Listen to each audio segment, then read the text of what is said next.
Hello guys, मेरा नाम सोनू गुप्ता है। मैं सिप्ला ब्रीथ फ्री एजुकेटर हूँ।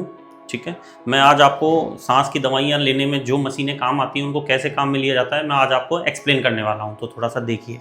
पहले बात करते हैं रोटाहेलर की। ये है रोटाहेलर। ठीक है, ये कैसे काम में लिया जाता है, किस वजह से लिया जाता है मैं आपको बताऊँगा आज।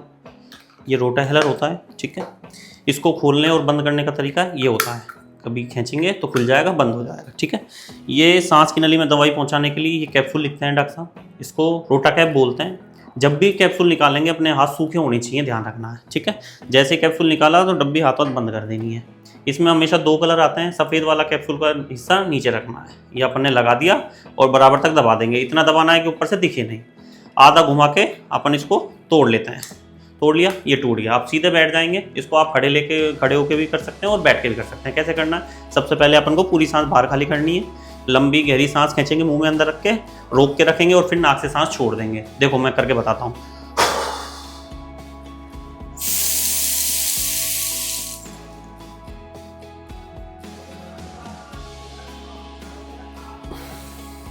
मैंने क्या किया, सबसे पहले मैंने पूरी सांस बाहर खाली करी, लंबी गहरी सांस अंदर खींचा, रोक के रखा 10 सेकंड तक और फिर नाक से सांस छोड़ दिया।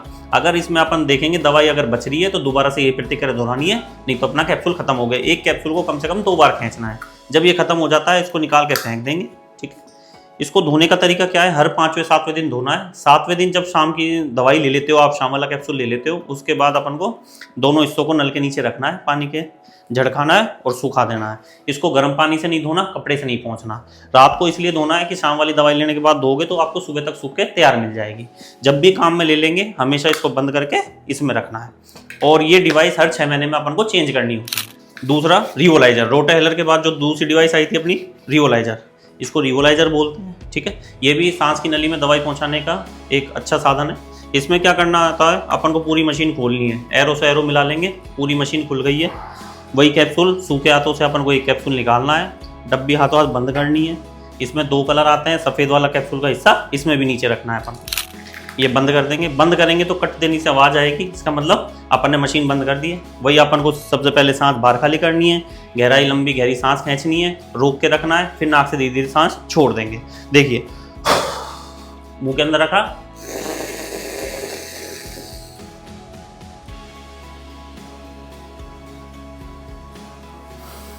वही नाक से सांस छोड़नी है। यहाँ से अपन देख सकते हैं कैप्सूल में दवाई बच रही है तो अपन को खींचना है, नहीं तो नहीं खींचना। 2 बार अपन को कैप्सूल को कम से कम खींचना है। जब ये खत्म हो जाता है पूरी मशीन खोल लेंगे, कैप्सूल को हाथ में ले लेंगे। ये आपका कैप्सूल खत्म हो गया है, इसको फेंक देंगे। वही लेने के तुरंत बाद अपन को पानी से कुल्ला करना है। ध्यान रखना है हर बार पानी से कुल्ला जरूर करना है। क्यों करना होता है, क्योंकि ये दवाई गले में जाकर चिपकती है तो अपन को कुल्ला करके पानी बाहर फेंकना है। ध्यान रखना है। मशीन वही अपन को 5वें 7वें दिन धोनी है। जब अपन 7वें दिन अपन शाम वाला कैप्सूल ले लेते हैं, उसके बाद पानी के दोनों नल हिस्सों को नल के नीचे रखेंगे, झड़काएंगे और सुखा देंगे। गर्म पानी से नहीं धोना है, कपड़े से नहीं पोंछना है। जब भी काम में ले लेंगे हमेशा इसको वापस पर्स में रखना है और इसको हर 6 महीने में मशीन को चेंज करना होता है। ये आपका हो गया रिवोलाइजर। ये अपना इनहेलर आता है। सबसे पहले अगर जब नया ले रहे हैं तो 2 बार टेस्ट फायर बाहर करके देखेंगे। ठीक है, ये जब भी करना है जब अपन नया खरीद रहे हैं। अब हर बार क्या करना है, सबसे पहले इसको पकड़ने का तरीका ये इसका माउथ पीस होता है, ये एक्सीलेटर होता है, ये डोज काउंटर होता है इसमें। ठीक है, इसमें से अपन पता कर सकते हैं अपनी दवाई कितनी बच रही है, नहीं बच रही है। तो इसको लेने का तरीका, सबसे पहले अंगूठा नीचे 2 उंगली ऊपर और 5 से 7 बार शेक करना है इसको। डस्ट कैप हटानी है, सीधे बैठ जाएंगे, खड़े हो जाएंगे। सबसे पहले पूरा सांस बाहर खाली करना है, माउथ पीस को मुंह के अंदर रखना है, लंबी गहरी सांस अंदर खींचनी है, रोक के रखना है और नाक से धीरे धीरे सांस छोड़नी है। देखिए कैसे करना है।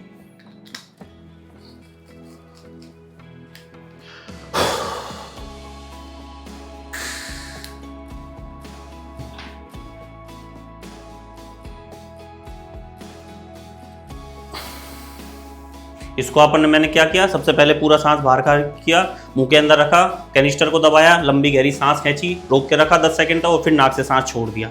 ये अपना 1 डोज कंप्लीट हो गई। अगर डॉक्टर ने आपको 2 डोज लेने के लिए बोला है, 2 पफ सुबह 2 पफ शाम को, तो अपन को 1 मिनट का गैप रखना है। 1 मिनट का गैप रखने के बाद दूसरी डोज अपन को इसी प्रतिक्रिया से लेनी है और लेने के तुरंत बाद अपन को पानी से कुल्ला करना है।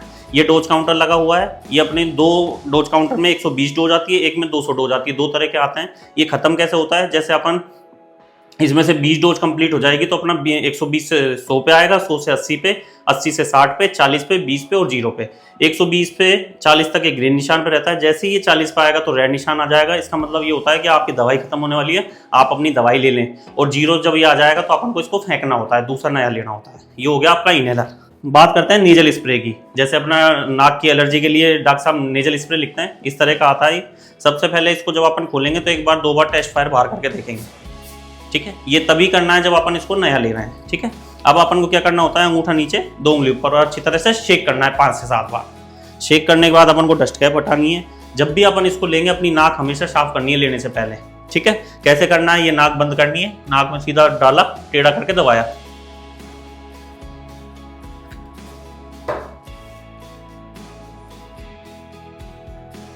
ये नाक मसल लेंगे ऐसे, ठीक है। ये अपन को सुबह और शाम करना होता है और लेने के बाद वही पानी से कुल्ला करना है, अपन को ध्यान रखना है, ठीक है सर। ये हो गया अपना नेजल स्प्रे। बात करते हैं ब्रीदोमीटर की। ये जैसे अपन बीपी नापते हैं, शुगर नापते हैं, ऐसे अपनी लंग कैपेसिटी नापने का टूल है, इसको ब्रीदोमीटर बोलते हैं अपन।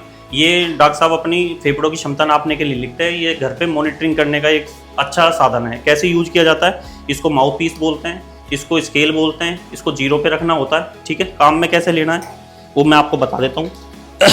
जैसे घर पे आप बीपी नापो, शुगर नापो तो अपनी फेफड़ों की क्षमता भी नाप सकते हैं। ये माउथ पीस इसमें लग जाता है। सबसे पहले इसको ऐसे पकड़ना होता है, स्केल पर हाथ नहीं रखना है। सबसे पहले पूरी सांस बाहर खाली करनी है, मुंह के अंदर सांस भर लेंगे, मुंह के अंदर रखेंगे और लंबी गहरी सांस झटके से बाहर फूंक मारेंगे। देखिए, मुंह के अंदर रखा, ये नंबर आए अपने 300, ठीक है। एक बार फिर करेंगे, ये अपन को 3 बार करना होता है। वापस 0 पे किया, फिर सांस भरेंगे। अब मेरे नंबर आए 690 नंबर, वापिस से नीचे करना है। एक बार और देखेंगे, अब मेरे नंबर आए 680। ऐसे अपन 3 बार सुबह, 3 बार शाम को फूंक मारनी है।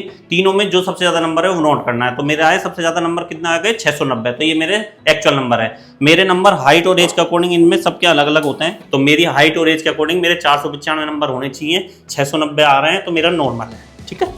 बात करते हैं वीटी स्पेसर की। ये है वीटी स्पेसर, इसको वीटी स्पेसर बोलते हैं। 0 वीटी स्पेसर जिन बच्चों की 5 साल से नीचे के होते हैं या 60-70 साल से ऊपर के बुजुर्ग होते हैं, उनके लिए सांस में दवाई पहुंचाने का एकमात्र टूल है। इसको 0 वीटी स्पेसर बोलते हैं। ये दोनों ऐसे होता है, इसको असेंबल कर लेते हैं। ये पूरा लॉक कर दिया, ठीक है। ये इसका माउथ पीस हटा दिया।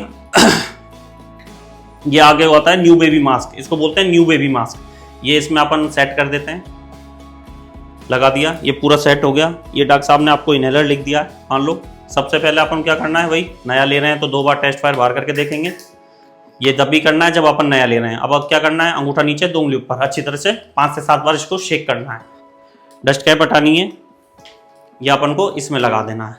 ये मुंह पे लगा दिया, मुंह के अंदर रखा और एक बार दबाना है। नाक से मुंह से सांस खींचना है।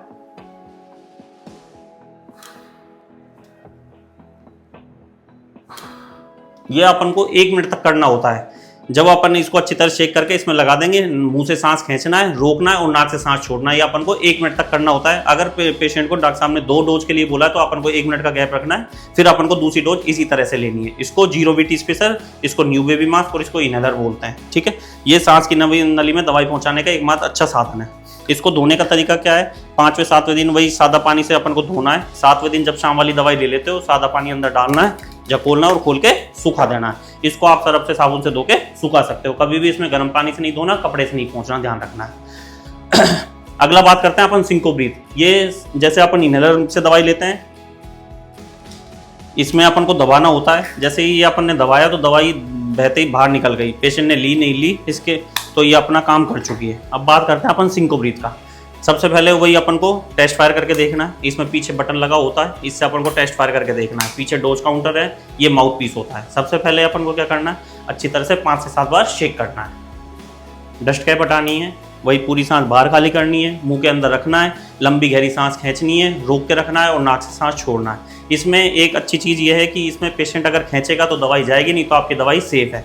और जब ये आप खींचोगे तो इसमें कट देनी से आवाज आएगी, इसका मतलब आपकी दवाई पेशेंट के अंदर पहुंच गई है। देखिए कैसे करना है। सबसे पहले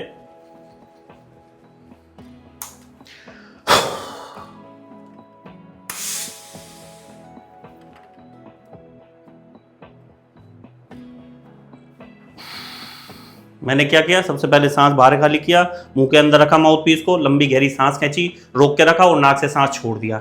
और वही लेने के बाद अपन को तुरंत पानी से कुल्ला करना है। इसमें भी पीछे डोज काउंटर लगा होता है, आप देख सकते हैं आपकी डोज कितनी बच रही है। ये भी 120 डोज में आता है। इसमें अपन ये 20-20 डोज के अंतराल से खत्म होता है। 120 डोज से 100 पे आता है, 100 से 80 पे, 80 से 60 पे, 40 पे, 20 पे और 0 पे ये खत्म हो जाता है अपना।